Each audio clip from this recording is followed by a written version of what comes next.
I knew something was wrong the moment I saw Patricia Hendricks standing on my front porch at 7 in the morning, clipboard in hand, wearing a bright red blazer that screamed authority, despite the fact that we were buried under 2 feet of snow in Boulder, Colorado. Her perfectly styled blonde hair looked untouched by the freezing February wind, and her lips were pressed into that thin line of disapproval I had come to recognize over the past 6 months since she had been elected president of the Meadowbrook Hills Homeowners Association. "Mr. Brennan Kowalski," she said, not bothering with pleasantries. "I am here to inform you of a violation of HOA Code Section 12-7-B. I stood there in my thermal pajamas and slippers, coffee mug in hand, trying to process what could possibly constitute a violation when everyone in the neighborhood was dealing with the aftermath of the biggest snowstorm Colorado had seen in a decade. The meteorologists had dubbed it the Valentine's Day Blizzard Redux, and it had dumped enough snow to shut down the entire Denver metro area for 3 days straight. "Patricia, it's 7 in the morning," I said, taking a long sip of coffee and hoping the caffeine would help me deal with whatever nonsense was coming my way. What could I possibly have violated in the middle of a snow emergency? She turned her clipboard around with the kind of dramatic flair that suggested she had practiced this moment. There, printed on official HOA letterhead, was a photograph of my house taken from the street. More specifically, a photograph of my roof, which admittedly had quite a bit of snow piled on it. "Your roof currently has an accumulation of snow that exceeds the acceptable standards outlined in our HOA covenant. According to my measurements and calculations, you have approximately 18 inches of compacted snow and ice on your roof, which poses both an aesthetic concern and a potential safety hazard to the community." I stared at her, then at the clipboard, then back at her. "You want me to clear snow off my roof?" "That is correct. You have 48 hours to remediate this violation, or you will face a fine of $500 with an additional $250 for each subsequent week the violation persists." "Patricia, every single house on this street has snow on the roof. It just stopped snowing yesterday. The roads are barely passable." She pulled her red blazer tighter and lifted her chin. "I have inspected multiple properties this morning, Mr. Kowalski, and while it is true that some homes have minor snow accumulation, yours exceeds the acceptable threshold. The HOA has a responsibility to maintain property values and ensure community safety. This is not negotiable." I wanted to argue. I wanted to point out the absolute insanity of what she was saying.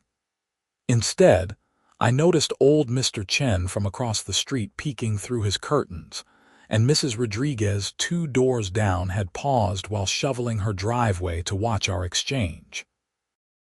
This was exactly the kind of spectacle Patricia thrived on, and I was not going to give her the satisfaction. "Fine," I said. "I will take care of it." "Excellent. I will be by to verify compliance in 48 hours. Good day, Mr. Kowalski." She turned on her heel, nearly slipped on a patch of ice on my walkway, caught herself, and marched back to her white Lexus SUV with the vanity plates that read "Hoqueen."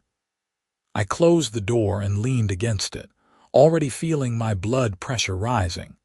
This was classic Patricia. Ever since she had taken over as HOA president, she had been on a crusade to enforce every tiny rule in our covenant with an enthusiasm that bordered on zealotry. Last month, she had fined the Hendersons for having their trash cans visible from the street for 20 minutes past the designated pickup time. Before that, she had threatened to place a lien on the Martin property because their mailbox was the wrong shade of black. My phone buzzed. It was my neighbor and friend, Derek Morrison. "Dude, did Patricia just hit you with a violation at 7 in the morning? Snow on my roof," I texted back. Apparently, it's a community crisis. That's insane. Everyone has snow on their roof. Let me know if you need help dealing with it. I appreciated Derek's support, but this was my problem to handle. I spent the rest of the morning researching roof snow removal. Turns out it was actually a legitimate concern in heavy snow areas. Too much snow could potentially cause structural damage, especially wet, heavy snow. But I had a fairly new roof, installed just 3 years ago to current building codes, and my house was a single-story ranch-style home. The pitch of my roof was designed to handle Colorado snow loads. Still, a violation was a violation, and Patricia had made it clear she was not going to back down. I called around to snow removal services, but every single company was booked solid for weeks. The storm had created such demand that people were waiting in line for basic driveway clearing, let alone roof work. That afternoon, I drove to Home Depot and bought myself a roof rake, one of those long aluminum poles with a plastic blade designed to pull snow off roofs from the ground. The roads were still treacherous, and the parking lot was chaos, but I managed to get what I needed. The next day, I spent 4 hours in freezing temperatures raking snow off my roof. It was exhausting, frustrating work. The roof rake was awkward to maneuver, and I could only clear sections at a time from ground level. For the steeper parts near the peak, I had to set up a ladder, which felt incredibly dangerous given the icy conditions. My shoulders burned, my back ached, and I was pretty sure I had frostbite on 3 of my fingers by the time I finished. But I did finish. By late afternoon, my roof was clear while every other house on the street still had their winter white caps. My home looked oddly bare compared to the rest of the neighborhood, like someone who had shaved their head while everyone else still had hair. Derek came over that evening with a 6-pack of beer. "Man, that's ridiculous that she made you do that." "Tell me about it," I said, cracking open a bottle and savoring the cold liquid despite the cold weather. We were sitting in my garage with the door open, space heater running, watching the sun set over the snow-covered neighborhood. But at least it's done. She cannot say anything now. "You know she is going to find something else," Derek said. "Patricia does not know how to leave well enough alone." "Did you hear what she did to the Kims?" I had not, so Derek filled me in. Apparently, the Kim family had put up a basketball hoop for their teenage son, and Patricia had declared it was 3 inches too close to the street according to HOA regulations. She had made them move it, which required breaking up concrete and pouring a new pad. The whole thing had cost them over $1,000. "She's out of control," I said. "Someone needs to do something." "Good luck with that. She has the entire board wrapped around her finger." Martha Thompson and Bill Reeves just go along with whatever Patricia says. That was the truth. Our HOA board consisted of Patricia as president, Martha Thompson as vice president, and Bill Reeves as treasurer. Martha was Patricia's longtime friend and basically her yes-woman. Bill was a retired accountant who seemed to care more about balancing the HOA budget than actually representing homeowner interests. Any petition or complaint had to go through them, and they had a majority vote on everything. The 48-hour deadline came and went. Patricia showed up right on schedule, surveyed my clear roof with her critical eye, made a few notes on her clipboard, and left without saying a word. I figured that was the end of it. I was wrong. 3 days later, I received a formal letter in the mail from the HOA. Despite clearing my roof as instructed, I was being fined $250 for delay in remediation of a safety violation. According to the letter, I should have addressed the snow accumulation immediately upon it occurring, not waited until after receiving a notice. The 48-hour window was for compliance after notice, but I was still liable for the period before I had cleared it. I read the letter 3 times, certain I was missing something. This was absurd. They were fining me for not clearing snow off my roof during an active blizzard, before I had even been told it was a violation. I called the HOA office immediately. Meadowbrook Hills HOA. This is Donna speaking. Donna was the part-time administrative assistant who handled HOA paperwork. She was a sweet older woman who always seemed apologetic about everything. Hi Donna, this is Brennan Kowalski. I just received a letter about a fine and I think there has been a mistake. Oh, Mr. Kowalski, yes, I processed that letter yesterday. I am so sorry, but the fine is accurate according to the board's decision. Donna, they are fining me for not clearing snow during a blizzard before I even knew it was a problem. That cannot be legal. I understand your frustration, Mr. Kowalski. I really do. But the board voted on this, and Patricia was very clear about the interpretation of the rules. You are welcome to contest the fine by submitting a written appeal, which will be reviewed at the next board meeting. When is the next board meeting? March 15th. That was over 3 weeks away. And what happens to the fine in the meantime? It will be added to your HOA account. If it remains unpaid for 30 days after the board meeting, assuming your appeal is denied, additional late fees will apply. I thanked Donna and hung up, feeling my anger building. This was not about safety or community standards. This was about Patricia flexing her authority and proving she could push people around. $250 was not going to bankrupt me, but it was the principle of the thing. It was unjust, arbitrary, and vindictive. I spent that evening drafting my appeal. I kept it factual and professional, outlining the timeline of events, the impossibility of clearing the roof during active snowfall, and the lack of clear communication about enforcement priorities during emergency weather conditions. I printed it out, signed it, and mailed it to the HOA office the next day. Then I started doing research.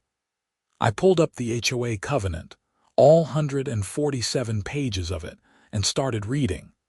I also looked into Colorado HOA law, which had some interesting protections for homeowners. HOAs had broad authority, but they were not unlimited. They had to enforce rules consistently and fairly, and they could not make arbitrary or capricious decisions. That was when I noticed something interesting. The specific rule Patricia had cited, Section 12-7-B, dealt with roof maintenance and appearance standards. It mentioned that roofs should be kept free from excessive debris, damage, or deterioration. There was a subsection about moss and algae removal. But nowhere in that section, or anywhere else in the covenant, was there any specific mention of snow removal or snow accumulation limits. I read it again to be sure. Then I cross-referenced it with every other section. Patricia had interpreted a general maintenance clause to include snow removal requirements that were never explicitly stated in the covenant. She had essentially made up a rule and was enforcing it as if it had always existed. This changed everything. I had grounds for appeal beyond just the timeline issue. The rule itself was questionable.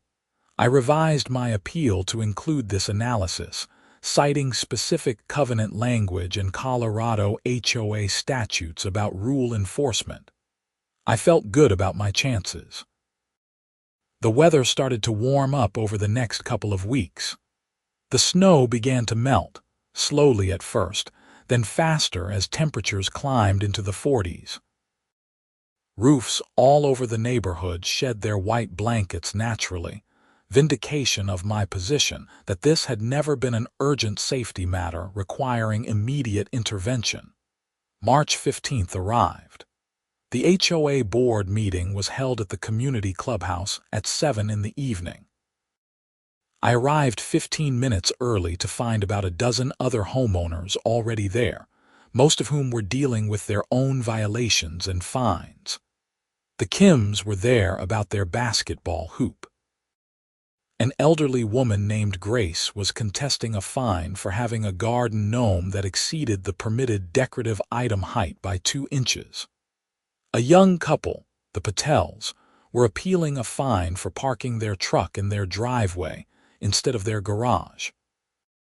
Patricia called the meeting to order with the kind of formality typically reserved for congressional proceedings. Martha and Bill flanked her at the main table, and Donna sat off to the side with a laptop to take minutes. "We have several appeals to address this evening," Patricia began. "We will take them in the order they were received. First up is the Patel residence regarding vehicle parking standards." I watched as the Patels explained their situation. They had a 2-car garage, but one side was being used for storage while they renovated their basement. They needed somewhere to put the second vehicle, so they parked their truck in the driveway. It was a clean, well-maintained truck, not some eyesore. But according to Patricia, the covenant required all vehicles to be garaged when not in use. "The language is very clear," Patricia said, pointing to a section of the covenant. "Driveways are for temporary parking only. Extended parking of vehicles outside of garages creates visual clutter and reduces property values." "But we are actively renovating," Mr. Patel protested. "It is temporary. We will have the garage cleared out in another month. Then you can park your vehicle in the garage at that time. Until then, you will need to find alternative parking arrangements. The fine stands. All in favor?" Martha and Bill both raised their hands. The Patels looked devastated.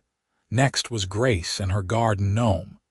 She explained that the gnome had been a gift from her late husband, and it held sentimental value. It was only 8 inches tall, barely taller than the permitted 7 inches for decorative items. Patricia was unmoved. "Rules are rules, Mrs. Chen. If we make exceptions for everyone, the entire covenant becomes meaningless. The fine stands. All in favor?"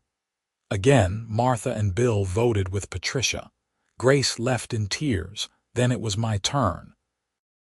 I approached the table and handed each board member a copy of my written appeal, which I had expanded to 12 pages with citations and references. "Mr. Kowalski," Patricia said, barely glancing at the document, "you were cited for excessive snow accumulation on your roof. You cleared the snow after receiving notice, but the fine stands for the period before remediation. This is straightforward." "Actually, it is not straightforward at all," I said, keeping my voice calm and professional. "I have documented in my appeal that Section 12-7-B, which you cited, makes no mention of snow removal requirements. You interpreted a general maintenance clause to create a new rule that does not exist in the covenant. Furthermore, even if such a rule did exist, enforcement during an active blizzard is neither reasonable nor consistent with community standards, as evidenced by the fact that every other home in the neighborhood also had snow accumulation." Patricia's expression tightened. "The board has the authority to interpret covenant language and enforce standards as necessary to protect the community. The board has authority to enforce rules that exist," I countered, "not to create new rules through selective interpretation." I have also noted in my appeal that Colorado Revised Statutes Section 38-33.3-209.5 requires HOAs to enforce covenants in a fair and consistent manner. Singling out one homeowner for a condition that exists throughout the community is neither fair nor consistent. Martha and Bill exchanged glances. I could tell my argument was landing, at least with them. Patricia, however, was not backing down. "Mr. Kowalski, this board takes its responsibility very seriously. Your roof posed a potential safety hazard and we responded appropriately. The fine is not punitive. It is corrective. Then why was I the only one corrected? Why not issue violations to every homeowner with snow on their roof? Your accumulation was the most excessive. Based on what measurement? Your photographs show snow on my roof, but there is no comparative analysis. You made a subjective judgment and enforced it selectively. The room had gone quiet. Other homeowners were watching our exchange with interest. This was the first time anyone had really challenged Patricia with legal arguments rather than just emotional appeals. Patricia leaned forward. "Mr. Kowalski, I can see you have put a lot of effort into this appeal. However, the board's decision is final, all in favor of upholding the fine." Martha hesitated. Bill looked uncomfortable, but both raised their hands along with Patricia. "The fine stands," Patricia declared. "Next appeal." I returned to my seat, frustrated but not surprised. I had expected this outcome. Patricia was not going to back down in public, and she had enough control over the board to get her way. But I had made my argument on the record, and that was important for what I was planning next. After the meeting, several homeowners approached me. Derek had come to watch and was shaking his head. "Man, she is unbelievable." "I knew it was a long shot," I admitted, "but at least now it is documented." An older man I recognized but did not know well extended his hand. "Ted Morrison, I live over on Clearwater Drive." "That was impressive what you did in there. Someone needs to stand up to her." "Thanks, but it did not accomplish much." "Maybe not tonight, but you got people thinking. That's a start." Over the next few days, I consulted with a real estate attorney who specialized in HOA disputes. Her name was Rachel Simmons, and she had an office in downtown Boulder. After reviewing my documentation, she gave me her assessment. "You have a decent case," she said. "The selective enforcement angle is strong, and the lack of explicit covenant language about snow removal is helpful. But HOA litigation is expensive and time-consuming.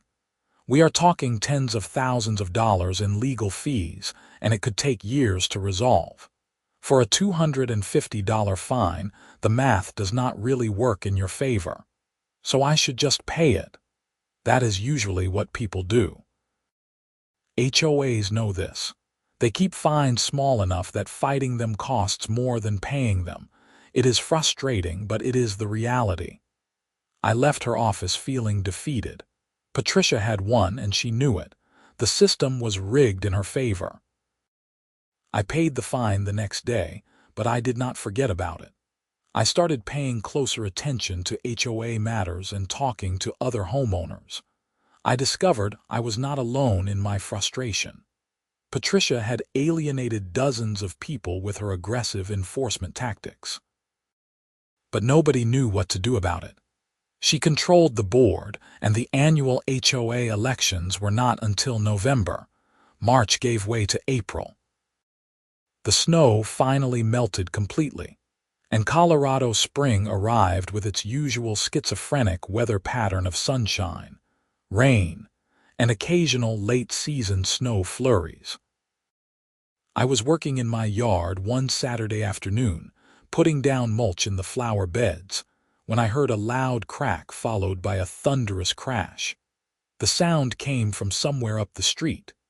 I dropped my rake and ran toward the noise, along with several other neighbors who had been outside. As I rounded the corner onto Hillside Avenue, I saw something that made me stop in my tracks. Patricia Hendricks' house, a large two-story colonial with white columns and black shutters, had a gaping hole in the roof. The entire center section had collapsed inward, and I could see exposed rafters and insulation. Debris was scattered across her front lawn and driveway. A crowd was gathering. Someone had already called 911, and I could hear sirens in the distance. Patricia's white Lexus was in the driveway, which meant she might be home. "Is anyone inside?" Derek asked, arriving next to me. Before anyone could answer, Patricia emerged from her front door, looking dazed and covered in dust. She had a cut on her forehead that was bleeding, and she was holding her left arm at an odd angle. "Patricia, are you okay?" Several people rushed forward to help her. She sat down heavily on her front steps. I was in the kitchen. The whole ceiling just came down in the living room. If I had been in there. The fire department arrived within minutes, followed by an ambulance. Paramedics checked Patricia over and determined she likely had a broken arm along with various cuts and bruises. She was loaded into the ambulance and taken to Boulder Community Health. The fire chief, a broad-shouldered man named Captain Reynolds, began assessing the structural damage. A building inspector arrived shortly after. I stayed with the crowd of onlookers, watching as professionals examined the wreckage of Patricia's home. After about an hour, Captain Reynolds addressed the gathered neighbors. The roof experienced a catastrophic structural failure. From what we can see, there was significant water damage to the roof decking and some of the support beams. The weight load from the recent heavy snow, combined with the compromised structure, caused the collapse. Someone asked if other homes were at risk. Captain Reynolds assured us that this appeared to be an isolated incident related to pre-existing damage. But he recommended that everyone have their roofs inspected if they had experienced any leaks or issues during the winter. Then Derek, standing next to me, said something that made my brain light up. "Snow weight. Didn't she fine you for having too much snow on your roof because it was dangerous?" I stared at the collapsed roof. Then I thought about the timing. Patricia's house, like all the homes on Hillside Avenue, had a steeper pitch and a more complex roofline than my simple ranch. It would have accumulated more snow and held it longer. While she was out measuring my snow accumulation and issuing violations, her own roof was failing under the exact same conditions. "This is unbelievable," I said quietly. Over the next few days, more details emerged. Patricia was released from the hospital with a cast on her arm and strict instructions to stay elsewhere while her home was deemed uninhabitable. The structural assessment revealed that her roof had multiple points of failure. The snow load had been the final straw, but the real problem was years of deferred maintenance and hidden water damage. Here was the kicker. Patricia had known about roof issues.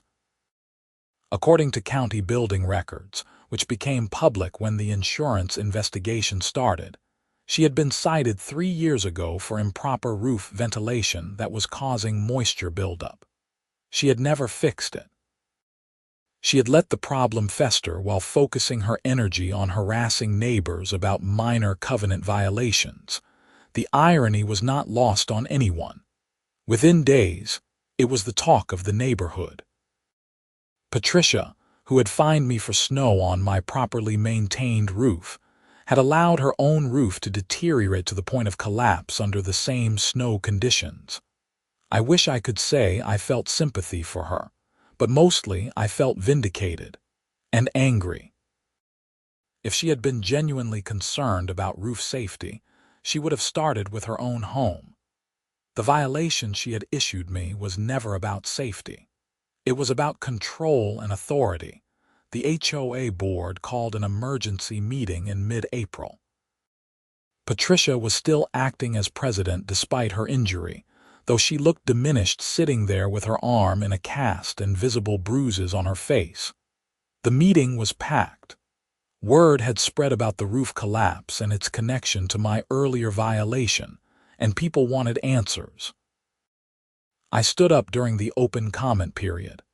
"Madam President, I have a question about roof safety standards. In February, you cited me for snow accumulation that you claimed posed a safety hazard. My roof was structurally sound and built to code. Your roof, which collapsed under the same snow load, had documented maintenance issues that were never addressed. Can you explain why you prioritized enforcing a non-existent covenant provision about snow removal while ignoring actual safety hazards at your own property? The room went completely silent. Patricia's face flushed red. Mr. Kowalski, my personal property issues are not HOA business. They are when you use HOA authority to fine residents for the same conditions that caused your own roof to fail. You created a false standard, enforced it selectively, and collected fines while your own property was actually dangerous. That seems like an abuse of authority. Martha Thompson tried to intervene. Mr. Kowalski, that is an inappropriate accusation. Is it? I have here the building inspection report from Patricia's property. I held up a document I had obtained through a public records request. It shows that moisture damage and structural concerns were identified years ago. The insurance investigator concluded that proper maintenance would have prevented the collapse. Meanwhile, I was fined for having snow on a properly maintained roof. How is that appropriate? Other homeowners started speaking up, sharing their own stories of questionable fines and arbitrary enforcement. The meeting devolved into chaos. Patricia tried to maintain order, but she had lost control of the room. Finally, she adjourned the meeting early, fleeing with Martha and Bill while angry homeowners shouted questions. That was when things got really interesting. Ted Morrison, the older gentleman who had approached me after my appeal, started organizing. He created a Facebook group called Meadowbrook Hills Homeowners United and invited residents to join.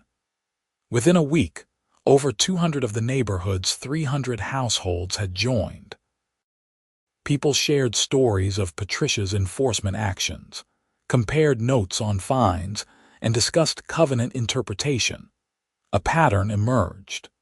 Patricia had been targeting specific homeowners with aggressive enforcement while ignoring violations by her friends and allies. The Kims had been fined for their basketball hoop, but Martha Thompson had an identical setup that was never cited. Grace had lost her garden gnome, but Bill Reeves had decorative items that were clearly oversized. My snow violation had been enforced, while Patricia's friend Linda, 3 houses down, had even more accumulation that was never mentioned. This was not just poor judgment. This was systematic discrimination and abuse of authority. Ted contacted a civil rights attorney who specialized in housing discrimination. While HOA disputes were typically civil matters, the selective enforcement pattern suggested possible violations of fair housing laws, especially since several of the targeted homeowners were minorities or elderly residents. In early May, a group of 37 homeowners, myself included, filed a formal complaint with the Colorado HOA Information Office, a state agency that handled HOA disputes. We alleged systematic selective enforcement, abuse of authority, and violations of Colorado HOA statutes. We also filed a civil lawsuit against Patricia Hendricks personally, as well as Martha Thompson and Bill Reeves, alleging breach of fiduciary duty and seeking damages for improper fines. The lawsuit made local news. Boulder's Daily Camera ran a story headlined, "Meadowbrook Hills HOA President Faces Lawsuit Over Enforcement Practices." The article detailed the roof collapse, my snow fine, and the broader pattern of alleged discrimination. Patricia declined to comment, but her attorney issued a statement defending her actions as appropriate covenant enforcement. The publicity changed everything. Suddenly, everyone was paying attention to HOA issues. Other homeowners who had been quietly paying questionable fines came forward with their stories. The state HOA office launched a formal investigation, and most importantly, homeowners started organizing for the November board elections. Patricia tried to weather the storm. She continued acting as president, though she was noticeably less aggressive about enforcement. No new violations were issued for months. She seemed to be hoping that if she kept her head down, people would forget and move on. But people did not forget. Ted Morrison announced he was running for HOA president. Derek threw his hat in for treasurer. A retired teacher named Susan Hoffman announced her candidacy for vice president. All three ran on a platform of fair enforcement, transparent governance, and covenant reform. The election was held in November, with the highest voter turnout in Meadowbrook Hills history. 78% of homeowners cast ballots. Ted Morrison won the presidency by a landslide, receiving nearly 70% of the vote. Derek won treasurer, and Susan won vice president. Patricia, Martha, and Bill were completely swept out of power. The civil lawsuit was settled in December. Patricia's homeowner's insurance covered most of the damages, which included refunds of all improper fines, plus compensation for legal fees and emotional distress. Patricia also agreed to resign permanently from any HOA leadership position, and to issue a written apology to all affected homeowners. The apology, when it came, was grudging and clearly written by her attorney. But it was still an acknowledgement that she had been wrong, which was more than I had expected. The roof collapse investigation concluded around the same time. Patricia's insurance company initially tried to deny her claim, arguing that the failure resulted from willful neglect. But her attorney negotiated a partial settlement that covered basic repairs, but not full replacement value. Patricia ended up paying over $50,000 out of pocket to fix her home properly. She moved back in February of the following year, almost exactly 1 year after the roof collapse. I saw her occasionally around the neighborhood, usually driving past in her Lexus with the vanity plates removed. She never made eye contact. She had become a ghost in the community she once tried to control. The new HOA board, led by Ted Morrison, implemented sweeping reforms. They reviewed every section of the covenant and created clear, objective standards for enforcement. They established an appeal process with neutral arbitration. They published quarterly reports on violations and enforcement actions to ensure transparency. Most importantly, they adopted a policy that required all board members to fix any violations on their own properties before enforcing rules against others. I got a formal letter from the new board in March. It was a complete exoneration of my snow violation, with a full refund of my fine plus interest, and an official statement that no rule requiring snow removal had ever existed in the covenant. Ted had personally signed it. "You started something important," he told me when he delivered it in person. "Standing up to her like you did gave other people courage. This community is better because you did not just accept the injustice." I appreciated his words, but I did not feel like a hero. I had just been a guy who got hit with a stupid fine and pushed back. The fact that it had snowballed into a community movement was mostly luck and timing. Still, there was something satisfying about vindication. Patricia had tried to use her authority to punish me for something that was not my fault and not actually a violation. She had been so focused on asserting power that she neglected her own responsibilities. And in the end, her roof literally collapsed under the weight of her hypocrisy. Derek and I were having beers in my garage on a warm spring evening in April, watching the sun set over the mountains, when he brought it up again. "You know what the best part is," he said. "She was so busy measuring snow on your roof that she never looked up at her own. Like she was standing there taking photos of your house while her own roof was rotting from the inside."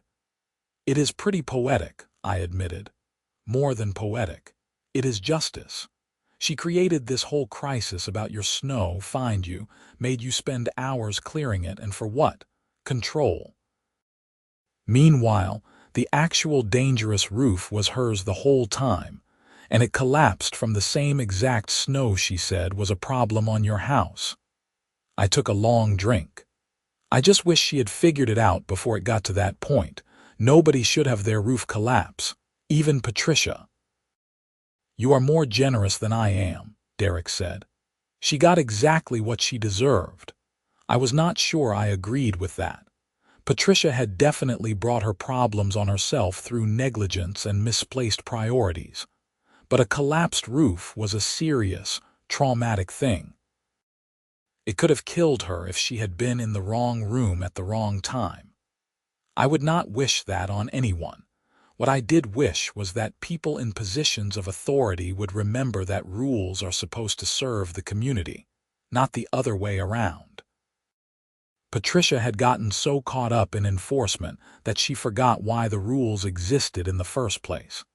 She had prioritized control over safety, appearance over substance, and authority over justice. The whole experience had taught me something important about HOAs and community governance.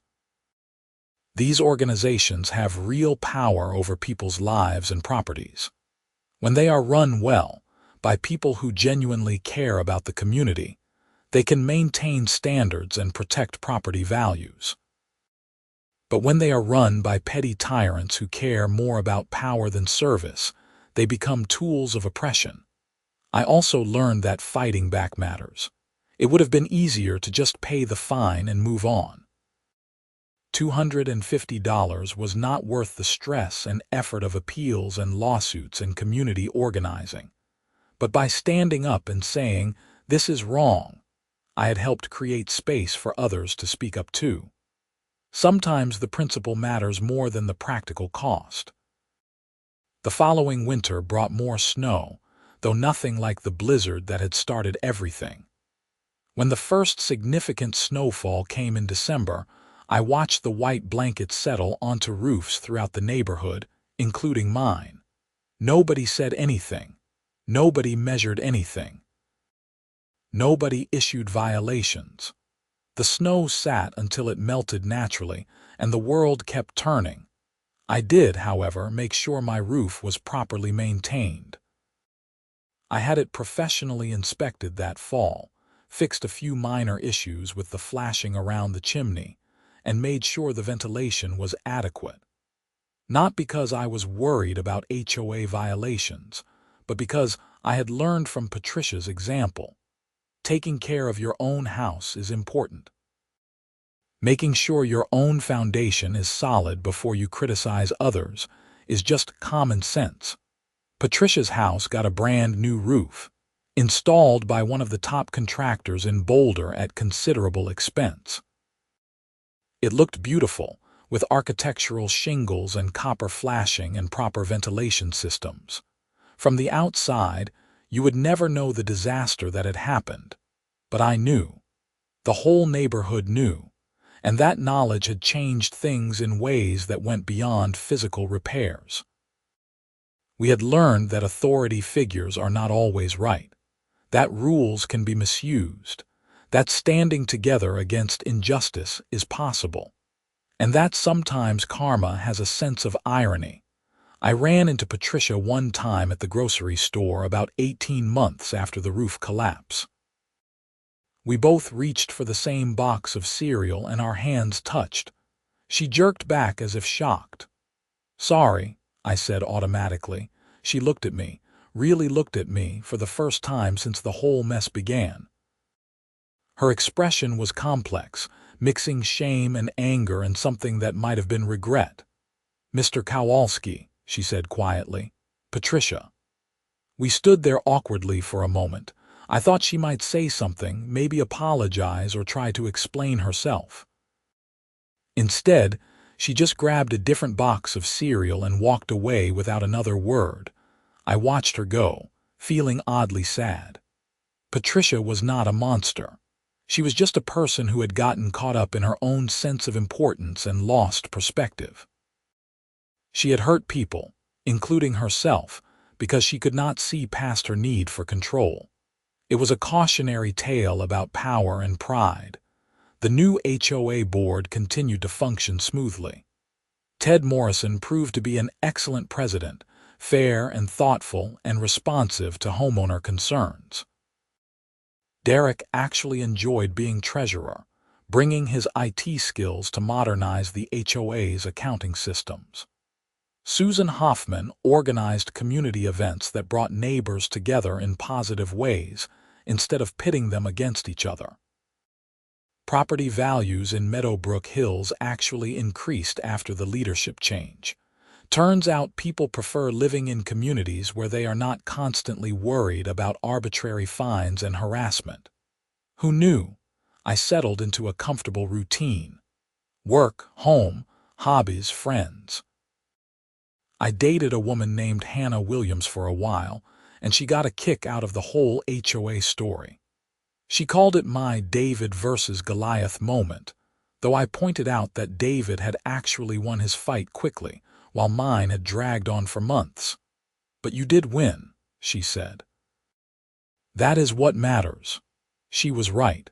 I had won, though it had not felt like victory at the time. It had felt like stress and frustration and endless bureaucratic nonsense. But looking back, I could see that something important had happened. A small community had been freed from a petty tyrant, not through violence or some dramatic confrontation, but through organization, persistence, and using the system properly. The legal settlement money I received as part of the class action lawsuit was not much, maybe $800 after everything was calculated. I donated it to a local nonprofit that helped homeowners navigate HOA disputes. They did important work helping people who could not afford attorneys like Rachel Simmons, and I figured my contribution might help someone else fight back against their own Patricia. 3 years after the original snow violation, Meadowbrook Hills held another HOA election. Ted Morrison ran for re-election and won easily. Derek stayed on as treasurer. Susan Hoffman decided to step down to spend more time with her grandchildren, and a younger woman named Jennifer Cassidy took over as vice president. Jennifer was sharp and organized and passionate about community building. Patricia never ran for office again. According to neighborhood gossip, she had learned her lesson and was keeping a low profile. Some people remained angry at her. Others had moved on. I fell somewhere in between. I had not forgotten what she did, but I was not dwelling on it either. Life was too short to carry grudges, even against people who deserved them. My roof continued to function perfectly, shedding snow each winter without incident. I kept up with maintenance, cleared my gutters regularly, and made sure everything was in good repair. Not because I was worried about fines, but because I had learned that taking care of your home was its own reward. One evening in late March, almost exactly 4 years after the roof collapse, I was walking my dog through the neighborhood when I saw Patricia working in her front yard. She was planting flowers in the beds along her walkway, moving carefully like her back hurt. She looked older than I remembered, though maybe we all did. Our eyes met. She straightened up, trowel in hand, and for a moment I thought she might say something. Then she just nodded slightly, acknowledgement without warmth but also without hostility. I nodded back. We were never going to be friends. Too much had happened for that. But maybe we could coexist in the same neighborhood without active animosity. That seemed like enough. I continued my walk, thinking about how strange life could be. 4 years ago, Patricia had stood on my porch at 7 in the morning with her clipboard and her self-righteousness, so certain she was right and I was wrong. She had wielded her authority like a weapon, never imagining it could turn against her. And then physics and karma had conspired to teach her a lesson in the most literal way possible. Her roof had collapsed from the same snow weight she had punished me for having on my roof. The universe had a sense of humor sometimes. But the real lesson was not about snow or roofs or even HOA rules. It was about how we treat each other when we have power. Patricia had chosen to use her authority to punish and control. The new board chose to use theirs to serve and support. The difference between those approaches was the difference between a community at war with itself and a community working together. I thought about all the people who had been affected by Patricia's enforcement crusade. The Kims and their basketball hoop, Grace and her garden gnome, the Patels and their truck, dozens of others with their own stories of petty violations and unjust fines. Each one was a small injustice, not worth fighting individually, but together they added up to something bigger. They added up to a pattern of abuse that finally became impossible to ignore. And it had taken a roof collapse to make people see it. Sometimes that is how change happens, not through gradual awareness and thoughtful reform, but through sudden catastrophe that forces everyone to confront reality. Patricia's roof collapsing was that moment for Meadowbrook Hills. It was physical evidence that the emperor had no clothes, that the person enforcing safety rules could not even maintain her own property safely. I had been the catalyst, but I had not been alone. Ted Morrison and Derek and Susan Hoffman, and the 37 homeowners who joined the lawsuit, and the hundreds who voted for change. We had all been part of something larger than ourselves. We had been a community finding its voice and demanding better. That was worth remembering. Not the anger or the frustration, or even the vindication of being proven right. What mattered was that we had stood together and made things better. We had turned a neighborhood ruled by fear and arbitrary enforcement into a real community where people looked out for each other. My dog pulled at his leash, eager to continue our walk.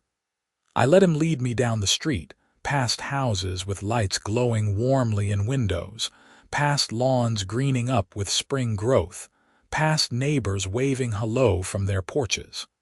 This was home. Not because the HOA rules were perfect, or because everyone got along all the time, but because we had figured out how to live together with respect and fairness. And somewhere in all of this, Patricia Hendricks had learned that authority without wisdom is just tyranny, and tyranny eventually collapses under its own weight. Just like her roof had collapsed under snow, she could have prevented if she had paid attention to what really mattered. I smiled at the thought and headed home, my dog trotting happily beside me, ready for dinner and evening and whatever tomorrow might bring. The HOA wars were over. We had won. And life in Meadowbrook Hills was better for everyone because of it. The story could have ended there, but life rarely wraps up that neatly. There was one more chapter to write, and it came that summer when Patricia put her house up for sale. The for sale sign appeared on a Thursday morning in June. By that afternoon, the neighborhood Facebook group was buzzing with speculation. Was she leaving because of embarrassment, financial problems from the roof repair, or just ready for a fresh start somewhere new? I did not participate in the gossip, but I noticed the sign every time I drove past. The house sat on the market for 3 months, longer than most properties in our area. Real estate in Boulder was hot, but Patricia's house had baggage.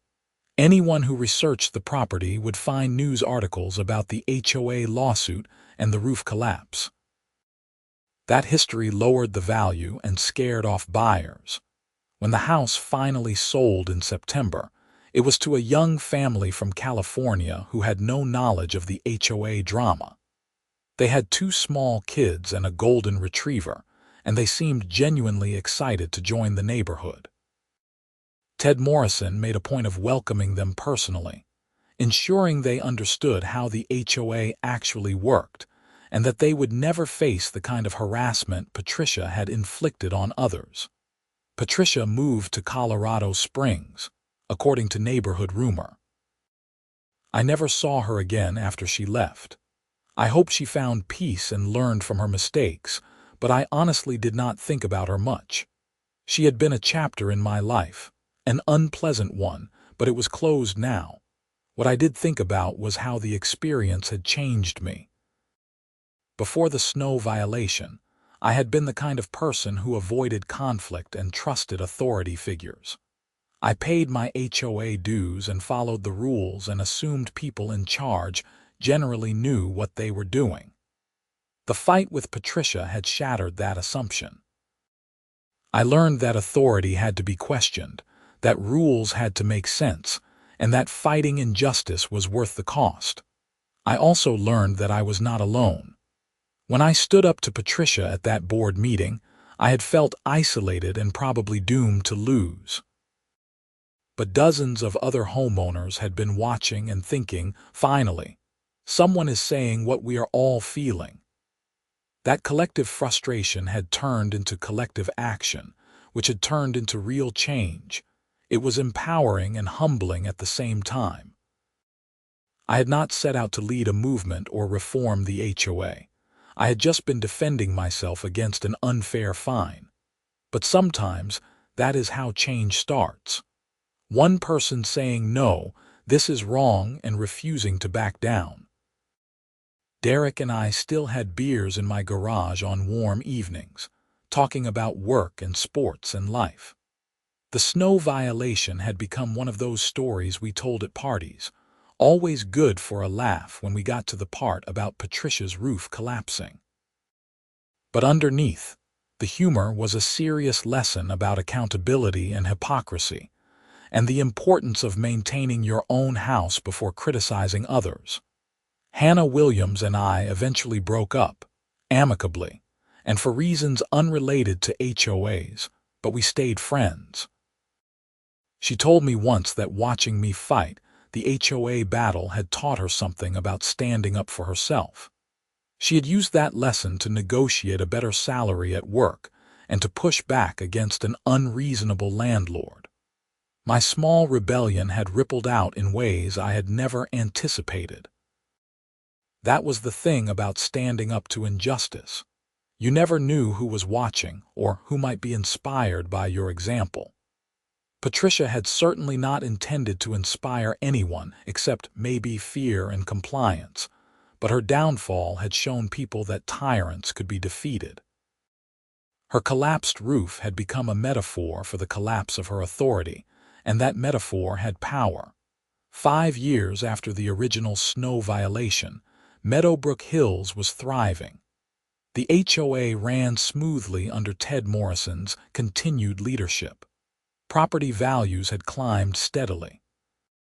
Neighbors actually knew and liked each other, gathering for block parties and community events without the constant undercurrent of fear about violations. My roof remained intact through multiple winters, shedding snow naturally and safely, never accumulating enough to cause concern for anyone, except perhaps the ghosts of vindictive HOA presidents past. I had it professionally inspected every few years and kept up with all maintenance, a habit born from watching what happened when maintenance was neglected. And sometimes, when snow fell heavy and thick over the Colorado mountains and settled onto roofs throughout the neighborhood, I would look up at my own roof and smile. I would remember Patricia standing on my porch with her clipboard. I would remember the hours spent raking snow in freezing temperatures. I would remember the unjust fine and the appeals and the lawsuit and the community coming together. Most of all, I would remember the sound of Patricia's roof collapsing under the weight of the same snow she had declared dangerous on my properly maintained house. I would remember karma and justice, and the sweet vindication of being proven right after everyone said I should just pay the fine and move on. Life had moved forward. People had moved on. But the lesson remained. Authority must be earned and exercised with wisdom. Rules must serve justice rather than ego. And sometimes the universe has a perfect sense of ironic timing. Patricia Hendricks had learned those lessons the hard way, losing her roof, her position, her reputation, and ultimately her home. I had learned them too, but my education had been gentler. I learned that fighting back mattered, that community mattered, and that maintaining your own house was about more than just shingles and gutters. It was about maintaining integrity and responsibility and the moral authority to criticize others. My house stood solid, my roof held strong, and every winter when the snow fell I was reminded that sometimes the best revenge is not revenge at all. It is simply living well, maintaining your standards and letting karma handle the rest. The snow would come, the snow would melt, and life would continue season after season, year after year, under skies that held both storms and sunshine in equal measure. And if I occasionally drove past the house that used to be Patricia's and remembered what happened there, well, that was just part of the story. Every neighborhood has its history, its dramas, its moments of crisis and resolution. Ours had involved snow and roofs, and a woman who forgot that leadership is service, not dominance. But we had survived it, learned from it, and built something better in its aftermath. That was the real victory, more lasting than any lawsuit settlement or board election. We had taken a bad situation and transformed it into positive change that would benefit the community for years to come. Patricia's collapsed roof had become the foundation for something stronger, a community bound by fairness instead of fear. And that was how the story ended, not with dramatic confrontations or perfect closure, but with quiet satisfaction and the knowledge that justice, though delayed and sometimes arriving in unexpected ways, ultimately prevails. The snow fell, the roofs held, and Meadowbrook Hills moved forward into whatever future awaited, stronger and wiser for the lessons learned when authority collapsed under its own weight, and a community found the courage to rebuild something better from the rubble.